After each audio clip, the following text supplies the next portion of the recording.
Hi നമസ്കാരം. ഞാൻ doctor Senna Sabu.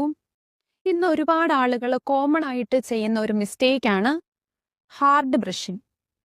ഒരുപാട് ഹാർഡായിട്ട് ബ്രഷ് ഒരച്ച് കൂടുതൽ വൃത്തിയാകുമെന്ന് കരുതി ബ്രഷ് ചെയ്യുന്നത്. ശരിക്കും അത് പല്ലിന് നല്ലതല്ല, ദോഷകരമായിട്ടാണ് ബാധിക്കുന്നത്. കൂടുതൽ ഫോഴ്സിൽ ബ്രഷ് ചെയ്യുമ്പോൾ നമ്മുടെ പല്ലിന് പുളിപ്പ് അനുഭവപ്പെടാം, പല്ലിന് തേയ്മാനം വരാം, മോണ ഇറങ്ങിപ്പോകാം, വേരുകൾ പുറത്തേക്ക് വരാം തുടങ്ങിയ ദോഷകരമായ കാര്യങ്ങൾ സംഭവിക്കാം. അപ്പം ശരിയായ രീതിയിൽ എങ്ങനെ ബ്രഷ് ചെയ്യാം? സോഫ്റ്റ് ആയിട്ടുള്ള ബ്രഷ് ഉപയോഗിക്കുക.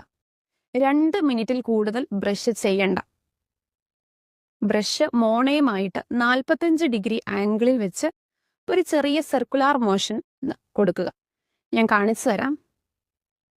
ബ്രഷ് സോഫ്റ്റ് ആയിട്ടുള്ളതെടുത്തു, മോണയുമായിട്ട് 45 ഡിഗ്രി ആംഗിളിൽ ബ്രഷ് വെച്ച് ചെറിയ സർക്കുലാർ മോഷൻ.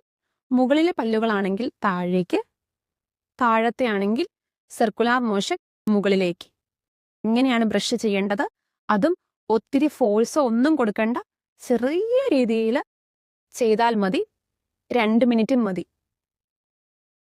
ആളുകൾ ഒരുപാട് ഫോഴ്സ്ഫുള്ളി ബ്രഷ് ചെയ്യുമ്പോൾ വിചാരിക്കുന്നത് അവരുടെ അഴുക്കുകൾ പോകുന്നു, അല്ലെങ്കിൽ കറകൾ എന്തെങ്കിലും ഉണ്ടെങ്കിൽ അതൊക്കെ മാറി കൂടുതൽ വെളുത്തു വരും എന്നൊക്കെ വിചാരിക്കുന്നു. പക്ഷെ അങ്ങനെയല്ല.